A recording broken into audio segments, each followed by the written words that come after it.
समय आने पर ही सूरज निकलता है। समय आने पर ही रात होती है। समय आने पर ही किसान की फसल पकती है। समय आने पर कर्म का फल अपने आप मिल जाता है। लेकिन समस्या तब पैदा होती है जब हम समय से पहले ही फल की चिंता करने लगते हैं। एक दोहा है जो शायद आपने सुना होगा। धीरे धीरे रे मना धीरे सब कुछ होए। माली सींचे सो घड़ा ऋतु आए तो फल होए। यानी कि धीरे धीरे मेरे मन तू अपना काम करता रह, क्योंकि धीरे चलने से ही सब कुछ होता है। कोई माली किसी पेड़ में चाहे 100 घड़े पानी डाल दे, लेकिन फिर भी ऋतु आने पर ही फल लगेंगे। लेकिन विडंबना यही है कि सही समय तक सभी लोग इंतजार नहीं करते। इंतजार इसीलिए असफल हो जाते हैं। जो भी इंसान अपने जीवन में सफल होना चाहता है उसे यह समझना चाहिए कि एक जगह ही मिट्टी खोदने से कुआं बनता है, उसी कुएं से पानी निकलता है जो हमारी प्यास बुझाता है। लेकिन धैर्य ना होने के कारण इंसान अलग अलग जगह पर मिट्टी खोदता रहता है और आखिर में परेशान होकर खुद को समझा भी लेता है कि मेरा तो भाग्य ही खराब है, मुझे तो पानी कहीं पर मिला ही नहीं।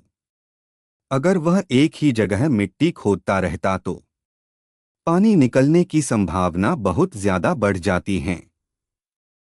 एक जगह मिट्टी खोदने का अर्थ यहाँ पर यह है कि आप जो कर रहे हैं या आपने जो किया है, जिसमें आपका हुनर है, जो आपने सालों साल सीखा है, उसी पर अपना समय लगाते रहिए।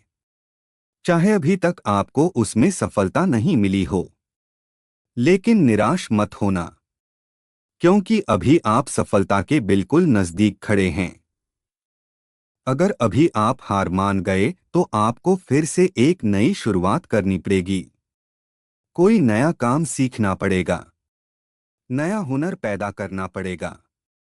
उसमें फिर से सालों का समय लग जाएगा। अभी तक जो सीखा है, अभी तक जहां पर मेहनत करी है, वहीं पर मेहनत करना जारी रखिए। अगर दरवाजे पर पहुंचकर वापस लौट गए तो खुद को कभी माफ नहीं कर पाओगे। बाद में हमेशा पश्चाताप करोगे कि दरवाजे पर खड़ा था, थोड़ी सी मेहनत करनी थी, बस एक कदम अंदर रखना था और सफलता मेरे सामने थी, लेकिन दरवाजे से वापस लौट आया। काश थोड़ी सी मेहनत करी होती, थोड़ी सी हिम्मत दिखाई होती, तो अंदर प्रवेश कर ही गया था। हिम्मत हारनी थी तो शुरुआत में हारनी थी। जब मंजिल आंखों के सामने होती है तो कभी हार नहीं मानी, बल्कि हौसला और ज्यादा बुलंद किया जाता है। जो लोग समय और धैर्य के सिद्धांत को नहीं समझते हैं वह जीवन भर अलग अलग कार्य क्षेत्रों में प्रयास करते रहते हैं, लेकिन उन्हें सफलता हासिल नहीं होती। ऐसे लोग अपने जीवन से भटक जाते हैं। आखिर में पश्चाताप के अलावा कुछ हाथ नहीं लगता। अगर आप एक ही रास्ते पर मीलों तक आगे बढ़ चुके हो तो वापस लौटने का कोई रास्ता नहीं होता है। अगर आप उस रास्ते से वापस लौटोगे तो फिर से वही मुश्किलें सामने आएंगी, वही कांटे फिर से पैर में लगेंगे, वही तकलीफें फिर से जन्म लेंगी। यही रास्ता आपको अपनी मंजिल तक पहुंचाएगा। अगर बदलना था तो शुरुआत में बदलना था। अब कोई चारा नहीं है, लेकिन आज के समय में लोगों में धैर्य बहुत कम बचा है। दूसरों की देखा देखी, दूसरों से प्रभावित होकर इंसान तत्काल सफलता हासिल करना चाहता है और इसीलिए जल्दी सफल होने चक्कर में वह अपने जीवन में ऐसे शॉर्टकट्स पकड़ लेता है जो उसे अंधेरी दुनिया में भटका देते हैं, गलत की तरफ उसे धकेल देते हैं।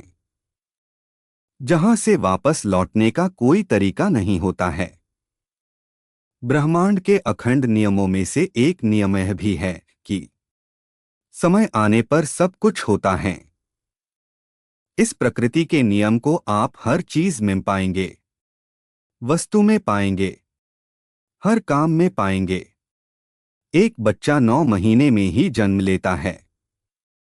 9 महीने से पहले अगर कोई बच्चे की अपेक्षा करे तो वो मूर्ख होगा, क्योंकि प्रकृति का विधि विधान समय के अनुसार चलता है।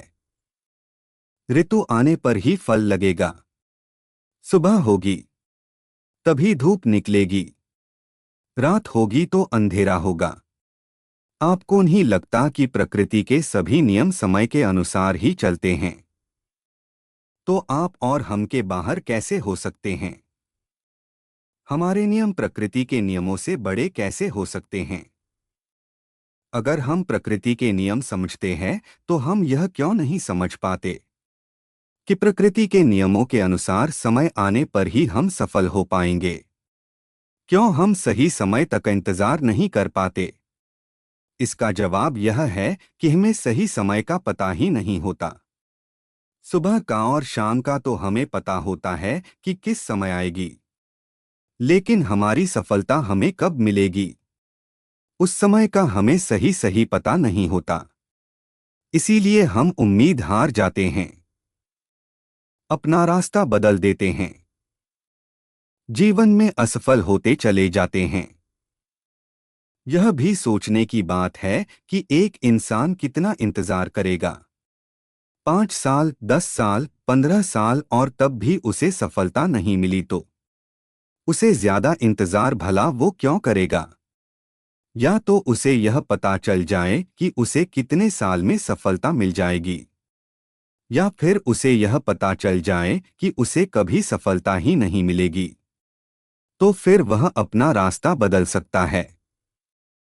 लेकिन ऐसा तो कभी स्पष्ट नहीं होता है। हमें कितने समय में सफलता मिलेगी, यह कभी निश्चित नहीं होता है। जो मनुष्य अपने काम में तल्लीन होकर उस काम को सीख रहा है, वह सफलता जल्दी हासिल करेगा। जो अपने काम को टाल रहता है, तो स्वाभाविक सी बात है उसको ज्यादा समय लगेगा। तो इसीलिए प्रकृति ने सफल होने के लिए समय की कोई निश्चित इकाई नहीं बनाई है, क्योंकि हर मनुष्य के हिसाब से उस समय की अवधि अलग अलग हो सकती है। लेकिन जो समझदार हैं वह जानते हैं कि कम समय में सफलता कैसे हासिल की जाती है। अगर वह असफल होने का डर और सफल होने का लालच अपने मन से निकाल देते हैं, तो ऐसे लोग जल्दी ही अपने जीवन में सफल हो जाते हैं, क्योंकि उनके लिए अपना काम ही ध्यान बन जाता है। और जब हमारा काम ही हमारे लिए ध्यान बन जाता है, तो जो चीज हम 10 दिनों में सीख रहे हैं, वह हम एक दिन में सीख सकते हैं। लेकिन हम अपने काम को ध्यान क्यों नहीं बना पाते? इसके पीछे का कारण भी जान लेना आवश्यक होता है। हम अपने काम को ध्यान इसीलिए नहीं बना पाते क्योंकि हर काम के पीछे या तो लालच जुड़ा होता है, या फिर कोई डर जुड़ा होता है। कुल मिलाकर यह समझिए कि हम उस कर्म के फल को लेकर चिंतित रहते हैं। अगर हम उस कर्म के फल की चिंता अपने मन से निकाल दें, तो सफलता मिलना निश्चित हो जाता है। लेकिन अपने कार्यक्षेत्र में कुछ समय बिताने से या सिर्फ अपना ध्यान उस कर्म पर ही लगाएं, नहीं तो बाद ही इंसान का मन दुखी हो जाता है। वह परेशान हो जाता है कि सफलता तो मिल नहीं रही, तो मैं क्यों मेहनत करूं, अपना रास्ता ही बदल देता हूं। एक बार अगर मन को भटकने का रास्ता मिल जाता है, तो वह हमेशा भटकता रहेगा। आप एक काम को छोड़कर दूसरे काम को शुरू करेंगे, तो उसमें भी आपका मन भटक जाएगा, क्योंकि आपके मन की प्रवृत्ति भटकने की हो गई है। क्योंकि आपने कभी भी एक जगह पर समय लगाकर, धैर्य रखकर मेहनत करने का सोचा ही नहीं। उसका अभ्यास ही नहीं किया। इसीलिए आपका धैर्य इतना कमजोर हो गया कि वह किसी भी काम पर ज्यादा समय तक नहीं करना चाहता। आपने ही अपने मन को इतनी आजादी दी है कि अगर आपने अपने मन के भटकने के लिए कोई जगह ही नहीं छोड़ी होती तो आपका मन आपके लिए काम कर रहा होता। लेकिन आप अपने मन के वशीभूत होकर अपने रास्ते बदल लेते हैं और इसीलिए आपका मन भटकना सीख जाता है और वह आपका कहना नहीं मानता, बल्कि आप खुद अपने मन के गुलाम हो जाते हैं। यह गुलामी जंजीरें मरने तक आपका साथ नहीं छोड़ती और आप अपनी आदतों के गुलाम होते चले जाते हैं। कुछ लोग उसे आलस्य का नाम दे देते हैं, लेकिन आलस्य ही से जन्म लेता है। जब हमारे मन को बचने के लिए जगह मिल जाती है, मन को बच निकलने लिए 1 इंच भी जगह मत दो, एक भी बहाना उसका काम ना कर पाए, ऐसी व्यवस्था सुनिश्चित करो। क्योंकि मन का काम हमेशा आपको भटकाना होता है। जो चीज मन को हासिल हो गई वह व्यर्थ हो जाती है और जो नहीं मिली उसके लिए मन तरह तरह की योजनाएं बनाता रहता है।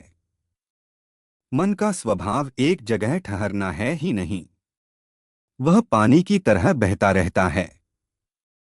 लेकिन अगर हम अपने मन को समझने का प्रयास करें तो हम उस पानी के भाव के साथ बहते चले जाते हैं। हमें एक बार मन के मालिक बनने के बाद हमें प्रयास नहीं करना पड़ेगा, जोर जबरदस्ती नहीं करनी पड़ेगी। मन को समझने के बाद आप अपने मन के मालिक हो। बाद आप अपने मन से जो चाहे वह काम करा सकते हैं। और मन को समझने के लिए सिर्फ एक सूत्र याद रखिए कि समय आने पर सब कुछ होता है। अगर आपका मन धैर्य रखना सीख जाता है और आप अपने मन को समझना शुरू कर देते हैं, क्योंकि धैर्य और प्रतीक्षा ही मन के ताले की चाबी है। मन को जल्दबाजी में समझा ही नहीं जा सकता। ये इत्मीनान का काम है, यह ध्यान का काम है। जब आप ध्यान करना शुरू करते हैं तो आपके मन का धैर्य बढ़ना शुरू होता है। आप एक ही जगह पर बहुत देर तक केंद्रित रह सकते हैं और इसीलिए आप अपने मन की गतिविधियों को समझना शुरू कर देते हैं। आपका मन जल्दबाजी की वजह से इधर-उधर भागना बंद कर देता है। मन के नीचे तो खजाने दबे हुए थे। आपको अपनी अद्भुत शक्तियां पता चलेंगी जो शायद ही आपने कभी महसूस की हो। लेकिन जोर जबरदस्ती से बिल्कुल नहीं होगा, प्रेम से होगा, धैर्य से होगा, प्रतीक्षा से होगा। इसीलिए सफलता पानी है तो धैर्य और प्रतीक्षा रखें और अपने मन को समझने का लगातार ध्यान के द्वारा प्रयास करते रहे। उसके बाद सफलता आपकी होगी। उसके बाद आप होश में रहकर दुनिया को एक अलग नजरिए से देखना भी सीख सकते हैं। तो दोस्तों, कैसी लगी यह वीडियो आपको कमेंट सेक्शन में ज़रूर बताना। और अगर फिर भी अगर कोई सवाल रह गया हो तो कमेंट सेक्शन में ज़रूर पूछना। तो मिलते हैं अगली किसी वीडियो में। तब तक के लिए अपना ख्याल रखना। धन्यवाद।